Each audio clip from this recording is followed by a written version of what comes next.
que llevabas conversando, me dijiste buen amigo y me detuve asombrado a la vera del camino. No sabes lo que ha pasado ayer en Jerusalén, a Jesús de Nazaret, a quien clavaron en cruz. Por eso me vuelvo triste a mi aldea de Emaús. En el camino de Emaús. Por la calzada de Emaús. Jesús mismo se acercó y caminaba con ellos. En Radio Luz a las Naciones, canal cristiano de comunicación, presentamos una serie de enseñanzas sobre el pasaje que Lucas nos dejó registrado en su Evangelio, que nos traerán calor al corazón y entendimiento a nuestra mente.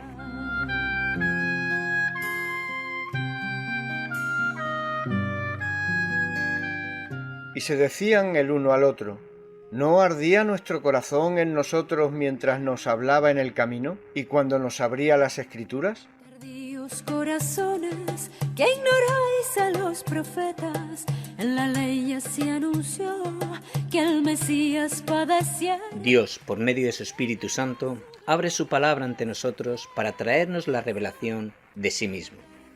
Jesucristo quiere hoy también, como antaño, ponerse a nuestro lado y que caminemos con Él, recorriendo por fe esta maravillosa caminata bíblica. Por la calzada de Emaús, un peregrino iba conmigo. Desde Radio Luz a las Naciones, te animamos e invitamos a unirte a nosotros y caminar juntos. Ahora sí. Nos vemos en el camino de Emaús. Hizo señas de seguir más allá de nuestra aldea, y la luz del sol poniente pareció que se muriera. Quédate forastero, ponte a la mesa y bendice, y al destello de tu luz, en la bendición del pan, mis ojos conocen. Y a todos, a la palabra de Dios. Espero que tenga a la mano la Biblia, porque no es lo que yo leo, sino lo que tú ves con los ojos, con tu propia Biblia abierta, viendo que esto es lo que dice la palabra. Y no sé, siempre es mejor tener tu propia Biblia enfrente de tus ojos y estar siguiéndolo, además de solamente estar escuchando. Yo creo que es de más beneficio aún. Bueno, voy a abrir aquí las cosas que mi propia Biblia, en primer lugar, y también las anotaciones de Salmo capítulo 2. Hemos ya terminado Salmo 45, después de, creo, fueron 3 estudios, y para mí fue una bendición en mi propia vida, estudiando estas características de Jesús que se encuentra ahí, como el novio en primer lugar, pero también como un guerrero, como un rey.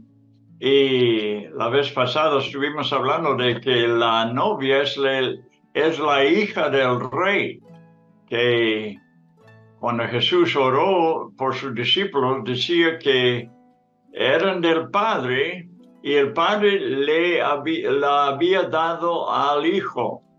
Y así es que vemos esa conexión de hija de rey presentada como la novia de Cristo. Hemos visto la consideración que tenían o la importancia que daban, por ejemplo, Pablo y Juan Bautista al novio y la novia. Entonces tenemos Pablo hablando de Cristo y la iglesia como un cumplimiento de lo que es la boda terrenal. Así que es un tema importante en la Biblia, y hemos visto a Jesús presentado ya por los profetas, por el salmista, precisamente dando sus profecías al novio, el Mesías como el novio celestial. Bien, bueno, para mí, os digo, fue muy hermoso poder estudiar este salmo. Ahora vamos a Salmo capítulo 2. Hay varios salmos que vamos a encontrar, que vamos a estudiar. Casi se puede decir que todos los salmos es mesiánico. No sé, se encuentran muchas cosas que son que podemos aplicar al Evangelio y a Jesús, como es todo el Antiguo Testamento, como estamos viendo. El Antiguo Testamento es la misma historia que el Antiguo Testamento es la misma historia que el Nuevo Testamento. Hay un solo tema por toda la Biblia, hay un solo mensaje, hay una sola historia. Es la historia del Evangelio, es la historia de Jesús, el protagonista de todo. Dios que se hizo hombre, el que fue adorado por los ángeles, vino a la tierra todavía, adorado por los ángeles a los pastores. Y pues esto tenemos que ver. Y en verdad, eso es lo que tiene que ver el estudio en todas partes. Estamos estudiando lo que Jesús habló a los que iban a Emaús. Y bien, nosotros ahora lo estamos estudiando y esperamos que otra vez el Señor nos ayuda para aprovechar del estudio de Salmo capítulo 2, que sería bueno primeramente quizás leer todo el Salmo. Vamos a empezar. Ahora, viendo tu propia Biblia, si te es posible, y vamos a ver lo que nos dice aquí. El salmista, en la palabra eterna de Dios, en la palabra que el mundo no conoce, la palabra que está encima de todas las materias, los temas que pudiéramos estar en el mundo. Estamos privilegiados en este momento, poder abrir la Biblia y cuando menos leer lo que Dios nos está diciendo y lo que nos quiere decir hoy. El Salmo empieza con una pregunta. ¿Por qué se amontinan las gentes y los pueblos piensan cosas vanas? Se levantarán los reyes de la tierra y príncipes consultarán unidos contra Jehová y contra su ungido, este es Cristo, diciendo, rompamos sus ligaduras y echamos de nosotros sus cuerdas. El que mora en los cielos se reirá, el Señor se burlará de ellos. Luego hablará a ellos en su furor. Es una risa, es una burla de furor.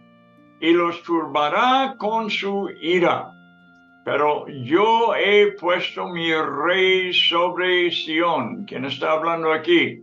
Es el Padre que está hablando empezando en versículo 6. A veces cambia caracteres. Lo vamos a ver más adelante. En el siguiente salmo, de que tenemos que estar muy atentos, porque en un momento está hablando David, en otro momento está hablando el Señor. Y el Señor dice, pero yo he puesto mi rey sobre Sión, mi santo monte. Yo publicaré el decreto.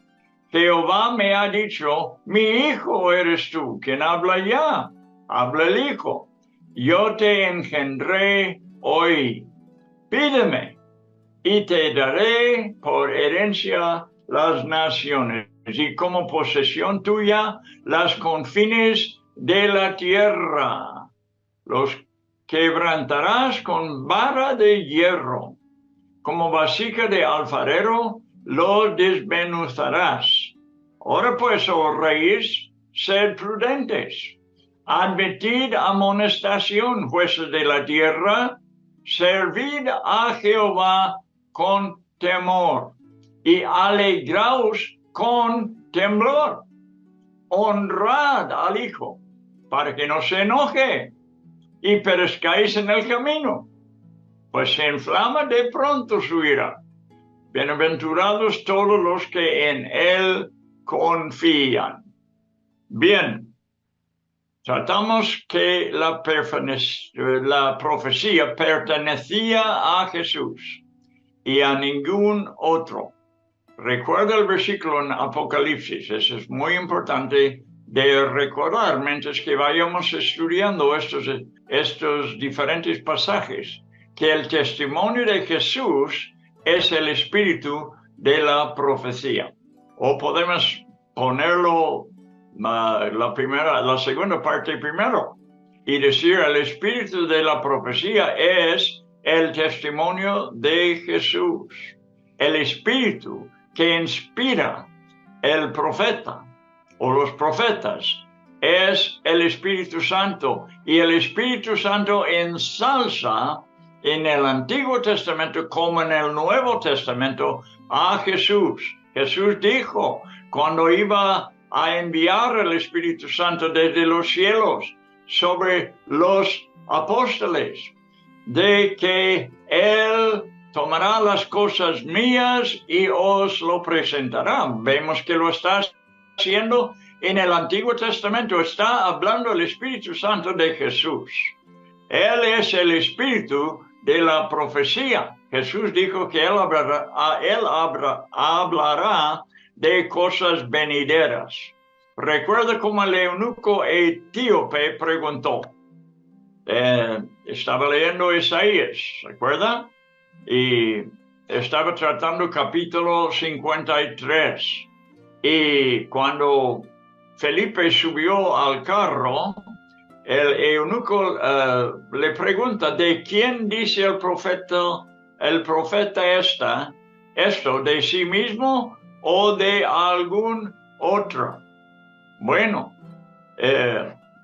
Felipe pronto le habló de Jesús, porque Isaías estaba hablando de Jesús y de ningún otro.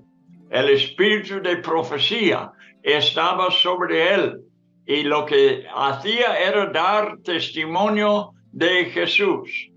Ahora, el salmista nos está dando testimonio de Jesús, está hablando de Jesús y ningún otro. No se trata de David, ni ningún rey terrenal. El único, el ungido del Salmo es Cristo.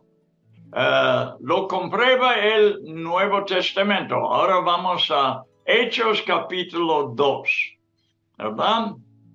Hechos capítulo 2, y vamos a ver el cumplimiento de esta profecía en el caso de los apóstoles. Todo lo que dijo este salmo está produciéndose o está manifestándose en el libro de Hechos. Hechos capítulo 4, versículo 25. Que por boca de David tu siervo dijiste, está hablando Pedro, ¿por qué se amontinan las gentes y los pueblos piensan cosas vanas? Se reunieron los reyes de la tierra y los príncipes se juntaron en uno contra el Señor y contra su Cristo, porque verdaderamente se unieron en esta ciudad contra tu santo Hijo Jesús, a quien ungiste, Herodes y Poncio Pilato, con los gentiles y el pueblo de Israel. Se acuerda que eran enemigos, Poncio Pilato y Herodes, hasta que aparece Cristo delante de los dos y se ponen de acuerdo. Bueno, esto es lo que hace Jesús, ¿verdad? Cuando Él llega a cierto lugar o a cierta situación, se reúnen los enemigos contra él. Gentiles se unen con Israel, con los gentiles y el pueblo de Israel, para hacer cuanto tu mano y tu consejo habían antes determinado que sucediera. En versículo 28 vemos pues que el Señor estaba tras todo lo que pasaba en el juicio de Jesús y en la crucifixión. Todo fue plan de Dios, pero vamos a aprender algo, no sé si ahora, pero quisiera decir algo en cuanto de cómo Dios usa sus enemigos para adelantar sus propósitos. Es una realidad en la Escritura. Lo verás, el mismo diablo están aquí en la tierra por alguna razón. ¿Por qué no lo destruye si es un enemigo? ¿Por qué no lo destruye si causa un estorbo tremendo en las cosas de Dios? Y la respuesta es porque Dios tiene ciertas cosas que el diablo tiene que llevar a cabo, como en el caso de Poncio Pilato y la multitud que se amontonaron contra Jesús. Estas personas son usadas para llevar a cabo la voluntad de Dios. O sea, Dios es soberano aún sobre el reino del diablo, de las tinieblas. Y el diablo no puede hacer nada si Dios, se puede decir que el diablo tiene un filtro y Dios filtra todo lo que pueda hacer el diablo, ¿verdad? No se hace nada si Dios no le dé permiso, no le da permiso. Se reunieron los reyes de la tierra porque verdaderamente, bueno, ya lo hemos leído. Vamos al 48, por hacer cuanto tu mano y tu consejo habían antes determinado que sucediera. ¿Ves cómo Dios es soberano sobre todo lo que está aconteciendo? Y ahora, Señor, mira sus amenazas que sigue ya con los apóstoles y concede a tus siervos que con todo denuedo hablen tu palabra, mientras extiendes tu mano para que se hagan sanidades y señales y prodigios mediante el nombre de tu santo Hijo Jesús. Cuando hubieron orado, el lugar en que estaban congregados tembló y todos fueron llenos del Espíritu Santo y hablaban con denuedo la palabra de Dios. Aquí está cumpliendo el Salmo en el caso de los apóstoles que apenas habían estado delante de el Sanedrín y vienen allí después de ser, parece que esta vez fueron golpeados, y vuelven a los suyos y levantan una oración que también vamos a incluir porque es el cumplimiento del Salmo que estamos estudiando, capítulo 2.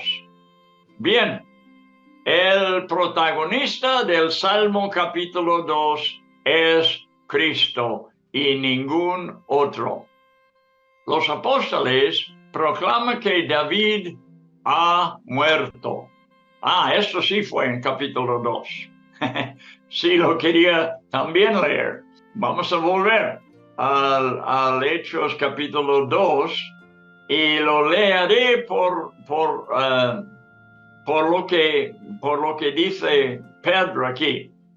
Porque David dice de él: veía el Señor siempre delante de mí, porque está a mi diestra, no seré conmovido, por lo cual mi corazón se alegró y se gozó mi lengua, y aún mi carne descansará en esperanza, Parece algo como el Salmo 45 aquí, ¿verdad? Por cual mi corazón se alegró y se gozó mi lengua.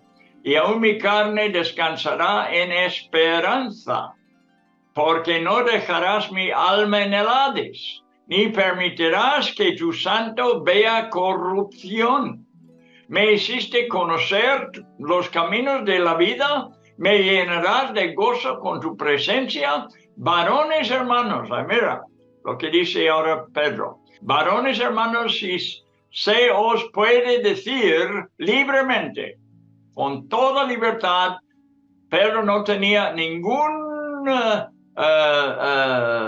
pensamiento de que lo que iba a decir era la verdad.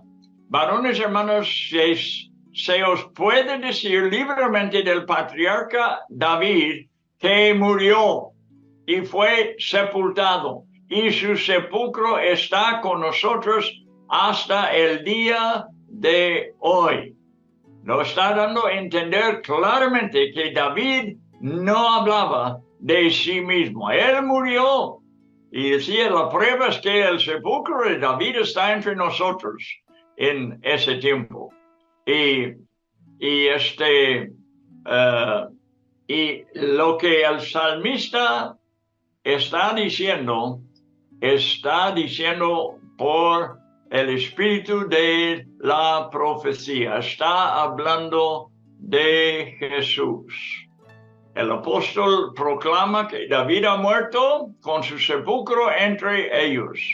Pero dice, viéndolo antes, vio a Jesús antes, vio por revelación, vio por el Espíritu Santo lo que iba a ocurrir en el día de el Mesías. David es inspirado para ver a Jesús. El testimonio de Jesús es el espíritu de la profecía. Bueno, ya hemos leído capítulo 4, la parte que quise leer en cuanto del cumplimiento de esta profecía de Salmo 2. Ahora, vamos versículo tras versículo, aquí estudiando el Salmo. Salmo 2, versículo 1. Empezando con hablando de la oposición de Dios, la oposición a su plan, así la oposición al Mesías. ¿Por qué se amotinan las gentes y los pueblos piensan cosas vanas? Bueno, si hemos estado atentos a las noticias en las últimas 3 semanas, pudiéramos dar la misma pregunta. ¿Por qué se amotinan las gentes contra el pueblo que Dios ha elegido como un pueblo físico, un pueblo físico, un reino físico, y el mundo, desde que se formó, se ha puesto en contra. No sé cuántas guerras, como estamos viendo hoy, que yo creo es el peor, pero cuántas guerras ha habido desde Israel se hizo nación. ¿Y qué es eso? Es el diablo peleando en contra de este plan que Dios tiene para los judíos. Y esta cosa no va a mejorarse. Va a seguir. Lo que estamos viendo aquí es algo de lo que se va a ver desde aquí en adelante hasta que llegue la batalla de Armagedón. Todo el mundo en contra de los judíos. Todo el mundo antisemético. ¿De dónde viene eso? Este es diabólico. Y se está comprobando ahora peor que nunca. Yo admiré de las manifestaciones grandes a favor de Hamas. Fíjate, que había atacado, que había matado niños, quemándoles vivos, quitando la cabeza con una espada de distintas maneras. matando hijos en frente de sus padres, matando padres en frente de sus hijos. ¿Qué es eso? Odio. ¿Qué es este aborrecimiento tan fanática, tan extraordinaria? Es diabólico, es diabólico. Y estamos viendo lo mismo en el tiempo de Jesús. Amotinado las gentes, gentiles y judíos, contra del Mesías y la obra que Dios iba a hacer por medio de él. Pero ¿qué cosa es? Dice, son cosas vanas. La oposición no va a resultar. El anticristo está preparando ahora su pueblo de todas las naciones, impartiendo el antisemitismo. Las naciones, los pueblos, comprueban la caída en enemigos de todo hombre contra su creador. Todo hombre contra su creador. La oposición es universal y la oposición es vana. La oposición es diabólica. Ten estas cosas presentes. 3 cosas. La oposición contra Dios es universal, es vana y es diabólica. Hay que saber las 3 cosas. Reconocerlo. Destinada a la autodestrucción. La humanidad, estoy hablando de la humanidad, está destinada a la autodestrucción. Obligados por su naturaleza de hacer vanidades que no pueden tener éxito. ¿Te has preguntado a veces por qué el diablo hace lo que quiera?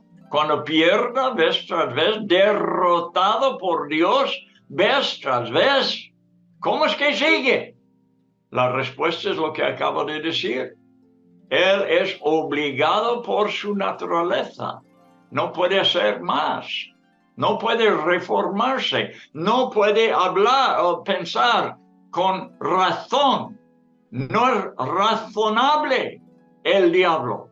Él es obligado por su naturaleza de hacer vanidades que no pueden triunfar. La oposición que se manifiesta tan poderosamente en la tierra es vana. Solo tenemos que estar pacientes y veremos que toda la oposición del mundo entero es en vano. Versículo 2 dice, se levantarán los reyes de la tierra y príncipes consultarán unidos contra Jehová y contra su ungido. Los reyes y príncipes dirigen a la población, motivando sus naturalezas perversas que cada ser humano tiene. Hay líderes enfrente que están promocionando la agenda del diablo, animando a la gente, enseñando a los niños en las escuelas, promocionando la agenda del anticristo. Eso es lo que está pasando. Si quiere saber por qué se hace como se hace, esta es la razón. Y están unánimes en sus propósitos. Se unen Herodes, he dicho, y Poncio Pilato, antes enemigos. Pero cuando aparece el Mesías en medio de ellos, los dos toman la mano uno de los otros y van en contra del Mesías, el plan de Dios, el Salvador de la humanidad, el enemigo del diablo, el que le echará en el lago de fuego para siempre. La oposición es universal. Bien, entonces lo hacen unánimes, unidos, dice, contra Jehová y contra su ungido. La batalla es contra del Padre y del Hijo, ¿verdad? Que aparece en toda la tierra. No importa dónde vayas, encontrará enemistad contra Dios y su Cristo. y no va a mejorarse hasta que él vuelve otra vez. Será cada vez mal en peor la enemistad. Bien, hemos hablado hemos leído la oración de los apóstoles. Y verás que la oración no oraron que se quitara la oposición. Ni una vez lo menciona. Lo confiesan la realidad, como es, se amontonan. Las gentes, los reyes, se amontonan. Es para esperarlo. Dios lo ha dicho, la profecía lo dice. No es para orar que Dios quita la oposición. ¿Cómo debemos orar? Debemos orar que Dios nos dé lo que necesitamos contra la oposición, para triunfar sobre la oposición. No oraron que se quitara la oposición, oraron estar encima de la amenaza, manifestar un poder de Dios. ¿Por qué están orando esto de Dios? Porque solo Dios da este poder. Ellos no lo tienen en sí.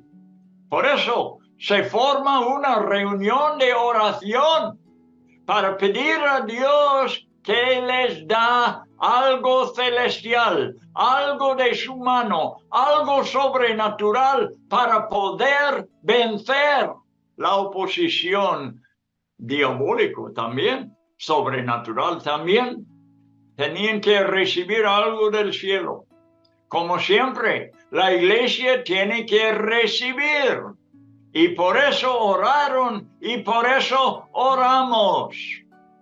Si el cristiano no ve la necesidad de lo sobrenatural, no orará. Los que oran a Dios son personas que esperan algo de su mano, algo divino, algo de su poder para poder triunfar contra las amenazas de Satanás. ¿Recuerdas el estudio de la semana pasada? Por favor, un minuto. Lo más importante para mí en ese estudio fue de que el hombre cambió, como le fue robado el oro, escudos de oro. El rey Roboam hizo escudos de bronce, algo humano. Mientras que el oro fue dado por el poder sobrenatural de Dios obrando en David. No quiero repetir toda la cosa otra vez, pero fue por la bendición de Dios. Tienes que estudiar, amigos, tenemos que estudiar la historia del ejército de David. Empiece con David y Goliat, y de ahí va adelante, demostrando cómo pudo David ganar en sus batallas. Y él tenía un grito de guerra, que era: levántate, Dios, y esparce tus enemigos. Y así, con Dios delante, David siguiendo, Dios hizo tremendas cosas por medio de David, cosas sobrenaturales. Por mi Dios, como dijo, he corrido en medio de una multitud. Por Dios he saltado un muro. Y luego lees segundo de Samuel 23 y habla de las cosas que hicieron los líderes del ejército, cosas sobrenaturales. El ejército de David fue sobrenatural y con eso ganó los tesoros de las naciones de oro. Y con el oro, Salomón decoró el templo, hizo algunas cosas de puro oro. El oro significa la bendición de Dios. ¿Y qué significa el bronce? Un sustituto que no valía tanto. El hombre haciendo lo mejor que pueda, pero no llega a oro. Como el número 6 nunca llega a 7, Así el bronce jamás llega a ser oro. Es un sustituto pobre para el oro y no vale delante de Dios. Dios da para que nosotros podamos servirle. Nos da fe para que podamos creer. Nos da amor para que podamos amar. Pero porque no podemos hacer estas cosas humanamente. Tenemos que servir a Dios en el poder del Espíritu Santo. Es la regla, si lo quieres llamar así, primordial de servir a Dios. Bueno, así que los discípulos reconocían su necesidad y a quién tenían que ir para que tuviera para luchar contra todo el público, para que pudiera vencer con la palabra. La palabra faltaba el poder que necesita para poder triunfar. Acuérdate con las obras entretejidas de oro, entretejidas de sanidades, de señales, hemos leído. Prodigios mediante el nombre de tu santo Hijo Jesús. Esto es lo que pidió Pedro. Sanidades, señales, prodigios mediante el nombre de tu santo Hijo Jesús. Oraron que Dios les diera lo que es sobrenatural para poder hacer o poder dar la palabra y que fuera aceptado por el pueblo. En el nombre que es el mismo ayer, hoy y para siempre. El nombre de tu santo Hijo Jesús. Prodigio, dice. Y no deseamos menos en el siglo XXI. Yo por mi parte, cuando menos. El lugar tembló, fueron llenos del Espíritu Santo y hablaron con el denuedo celestial. Yo he leído Hechos 4, como he leído del avivamiento en la isla de Lewis, en las Hébridas. Déjeme contar solamente una historia. Fueron un equipo de evangelismo, podemos decir, a un pueblo, y la iglesia organizada había preparado a la gente, les había metido temor, miedo, para que no fuera a las reuniones al llegar las personas que habían visto el avivamiento, que estaban trabajando con Dios en este avivamiento. Llegaron a ese pueblo y no llegó nadie.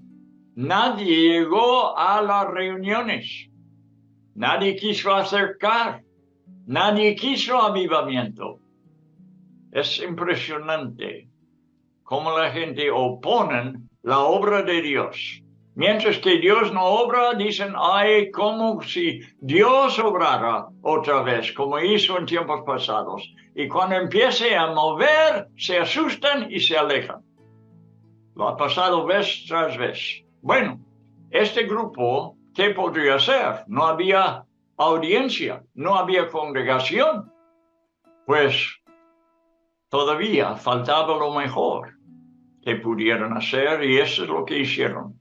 Pidieron prestado de no un cristiano, no hallaron un cristiano que abriera su puerta, pero un hombre no convertido todavía, pero simpático con el cristianismo, abrió la puerta de su casa para que este pequeño equipo entrara para orar. Esta era la manera de resolver problemas en aquel día, en aquel lugar.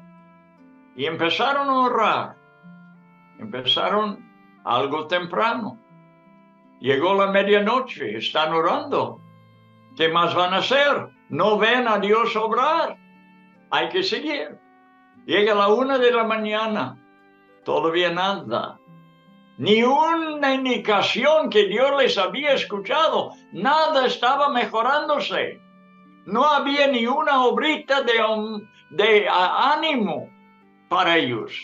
Por eso siguieron orando. A las 2 de la mañana se levanta uno de los líderes, no era pastor, pero era un anciano en la iglesia, una iglesia. Empieza a orar. Dice: Dios, tú eres el Dios que guarda tus pactos. Nunca fallas en guardar tus pactos. Y tú has dicho, es parte de tu pacto, que tú derramarás agua sobre el sediento. Siguió diciendo: yo no sé de mis hermanos aquí presentes, pero yo soy uno que es sediento de ti. Yo soy como un desierto seco.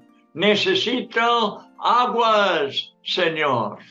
Y levanta su mano, creo que fue derecha, y dice: Dios, te reto cumplir con tu pacto. Y al momento que pronunció las palabras, la casa de piedra empieza a temblar. Y sale el equipo de la casa y la gente va corriendo a las 2 de la mañana, corriendo hacia la iglesia. Y el avivamiento llegó a pesar de la oposición de la misma iglesia. Bien, por eso oramos. En el nombre que es el mismo ayer, hoy y para siempre. El lugar tembló, como en el libro de los Hechos capítulo 4. Si dudas de lo que pasó en Hébridas, dudarás de lo que la Biblia dijo que pasó en Jerusalén con los apóstoles. Porque la duda es para todo lo que es de Dios. El que duda, no importa lo que pasa. Bien, era tiempo de orar. A las 2 de la mañana empieza a la madrugada, la gente abandonaron a sus casas y iban corriendo a la iglesia. Una vez en las Hébridas también hubo una aurora sobre las casas en una aldea. La presencia de Dios visiblemente sobre las casas de la aldea. A veces, cuando Dios mueve, es de una forma tan real que uno sabe, este no puede tener otra explicación, este tiene que ser Dios. Yo he leído del avivamiento de Gales, más que un libro. Hemos oído de esto. No se debe olvidar lo que pasó allí. La transformación, no solamente de gente, sino de animales. La transformación de toda Gales, toda la nación. Dios puede hacerlo. He leído de los avivamientos de Jonathan Goforth en Mongolia y de los avivamientos en India. Me da las pruebas de que el nombre de Cristo es el mismo ayer, hoy y para siempre. Yo sé como cuando mi padre contó sus experiencias como nuevo cristiano a los estudiantes indígenas y ellos con un deseo de ver a Dios mover se pusieron a orar. Y la oración llegó a ser una pasión. Antes tenían que disciplinarse para orar. Ya tenían que disciplinarse para dejar de orar. Porque el espíritu de oración estaba sobre ellos. El espíritu del cielo que nos lleva a la oración es el mismo espíritu que nos lleva a la respuesta a la oración. Y hubo un mover de Dios que nunca se me olvida. Vimos a Dios obrar. No me digas que no pasa hoy, yo sé mejor. Pasó en el tiempo de los apóstoles en Jerusalén. Pasó en la isla de Lewis en 1950 y el Dios omnipotente está dispuesto a escuchar a un pueblo que cree que el Señor es galardonador de los que le buscan. Quédate con los escudos de bronce si las quieres. Pablo prosiguió a la meta, al premio del supremo llamamiento de Dios en Cristo Jesús. Filipenses 3:14, siempre hay más por adelante para el cristiano. Dios no va disminuyendo sus dones, sino lo aumenta. Versículo 3, rompamos sus ligaduras, dice el pueblo, y echemos de nosotros sus cuerdas. La motivación es la misma como hoy. Eso es lo que está haciendo el mundo entero, rompiendo las ligaduras de Dios, sus cuerdas, cualquier influencia que la ley de Dios tiene en la sociedad está intentando de librarse. Primeramente una persona decida que no quiere ser gobernado por Dios. No tendré este hombre gobernar sobre o reinar sobre mí, y se hace ateo. Le quite el creador de su credo y empiece a creer en la ¿cómo se llama? Bueno, tú sabes, la teoría de evolución. Lo quita a Dios, el creador. No hay que dar cuentas a nadie. Lo ponían en los autobuses en Inglaterra, en Londres, hombre.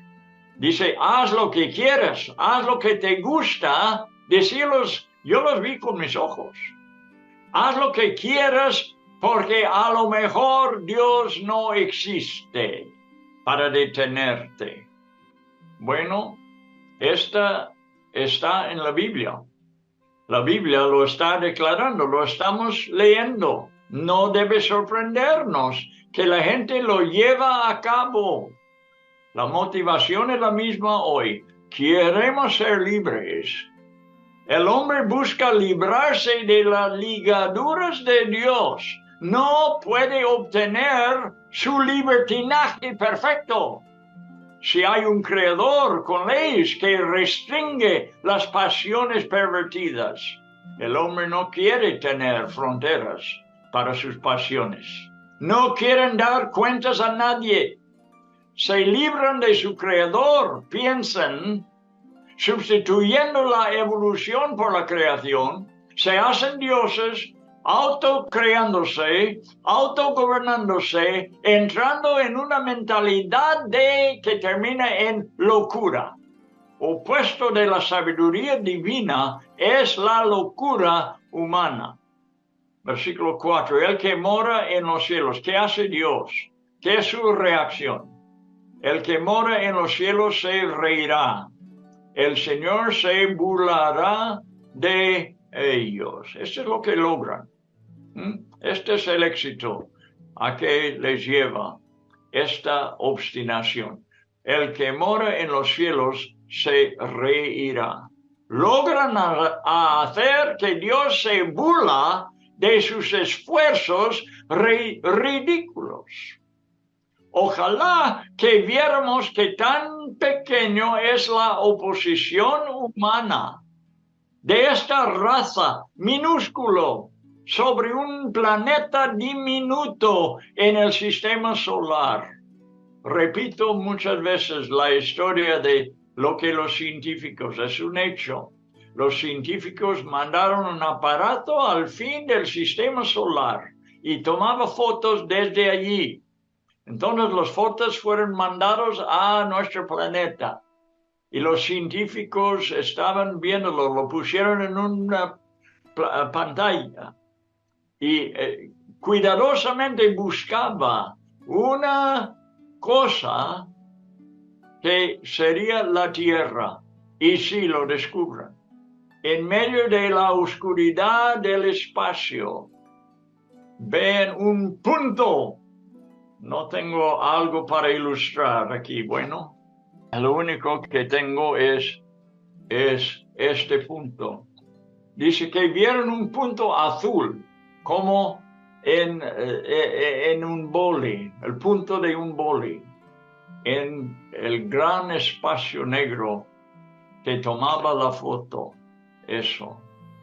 Y ellos quedaron conmovidos, pensando que toda la historia que sabemos, todas las guerras, todos los logros, todo lo que el hombre ha hecho, se ha hecho sobre ese puntito azul en el espacio. Ahora, si el planeta es así, ¿cómo son los habitantes de pequeños? ¿Y qué leemos de Dios? Leemos que el universo no le puede contener. Por eso, Él ríe de ellos.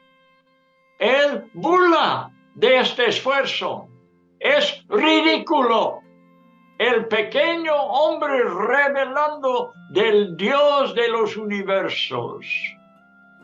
Versículo 5. Luego hablará a ellos en su furor y los turbará con su ira. Es una risa de ira. Es una burla de furor. No me gustaría experimentarlo. Y Dios empiece a complicar la vida humana. No podrán vivir en paz, en rebeldía contra Dios. No hay paz para los impíos. Por eso hay tumultos y guerras, tragedias y tristezas. Estarán turbados interiormente la humanidad. Sus mentes serán afectados con enfermedades psicológicas. Veo la burla de Dios como una cosa horrenda, porque en la burla está el furor e ira de Dios. Bueno, otro versículo más, porque queremos llegar, ¿verdad?, al testimonio de Jesús. Lo que hemos leído casi aquí es el testimonio de la humanidad. La única cosa que hemos oído de Cristo es versículo 2, que consultarán unidos contra Jehová y contra su ungido. El ungido aquí es Cristo. Pero vamos a versículo 6 ahora. Pero yo he puesto mi rey, aquí está hablando Dios. He puesto mi rey sobre Sión. No es David, no es ningún hombre, no es un ser humano. Es el Rey eterno, el Hijo de Dios, el que es digno de honor y de gloria. He puesto mi rey, haz lo que quiera el hombre. Yo sigo adelante con mis propósitos. Y los esfuerzos del hombre son para burlar. Pero yo he puesto mi rey sobre Sión, mi santo monte. No cambian para nada los propósitos de Dios. Eleva su rey como ha querido hacer, donde Él ha querido hacerlo. Reinará desde Sión, lo exalta sobre todos los montes de la tierra. Este es Cristo, el unigénito del Padre. No hay otro plan para este mundo. Su propósito desde el principio es elevar al Mesías sobre Sión, en Jerusalén, el santo monte. Este es el plan, revelado por los profetas y claramente presentado por 1000 años en Apocalipsis 20. El hombre desafía a este plan también, pero Dios burlará de cada esfuerzo, de cada doctrina que se opone al propósito de Dios. Yo he puesto mi rey, antes de la formación del mundo lo puso, sobre Sión, y de allí, físicamente, sobre el monte físico, reinará Jesús por 1000 años. He puesto mi rey sobre Sion, mi santo monte. Bien, hemos terminado con la primera mitad de este salmo y creo que vamos a volver a ello en el siguiente programa.